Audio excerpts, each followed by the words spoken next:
काल रात्री सायन ट्रॉम्बे रोड जवळील सुमन नगर परिसरामध्ये एक दुर्घटना घडली। ती दुर्घटना म्हणजे मेट्रोसाठी उभा केला गेलेला जो हा पिलर आहे, या पिलरचा जो पाया आहे म्हणजे लोखंडी सळ्या, त्या लोखंडी सळ्याच वाकल्या आहेत। मात्र एक मोठी दुर्घटना होण्यापासून टळली आहे।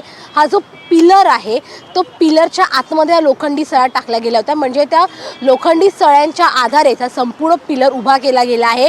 मात्र हा पिलर जो आहे त्याच्या आतमध्ये लोखंडी सळ्या वाकल्या आणि बाजूला जो दुधाचं एक छोटंसं दुकान आहे, त्या दुधाच्या दुकानावर हे जे पिलर आहेत ते पडले। छोटंसं नुकसान या दुधाच्या दुकानाचं झालं आहे। सुदैवाने कुठलीही जीवित हानी झालेली नाही। कुठलेही कामगार त्या क्षणी इथे उपस्थित नव्हते जेव्हा ही घटना घडली। मात्र हे जे लोखंडी सळ्या आहेत त्या लोखंडी सळ्या कोसळल्याने मेट्रोच्या कामावर एक मोठा प्रश्नचिन्ह उपस्थित झाला आहे। हा जो पिलर आहे मेट्रोसाठी लागणारा तो या लोखंडी सळ्यांच्या आधारेच उभा केला गेला आहे आणि जर हे लोखंडी सळ्याच मजबूत नसतील, जर पायाच मजबूत नसेल तर मात्र हा जो मेट्रोचा पिलर उभा करण्यात आला होता तो मेट्रोचा पिलर तरी कसा सुरक्षित असू शकतो असा प्रश्नचिन्ह उपस्थित झाला आहे।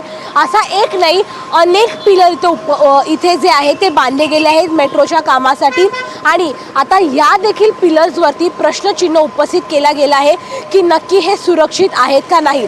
आता मेट्रोकडून नेमकं काय स्पष्टीकरण येते याकडे सगळ्यांचं लक्ष आहे। व्हिडिओ जर्नलिस्ट जितेंद्र वाघमारेसह जुई जाधव, NDTV मराठी, मुंबई।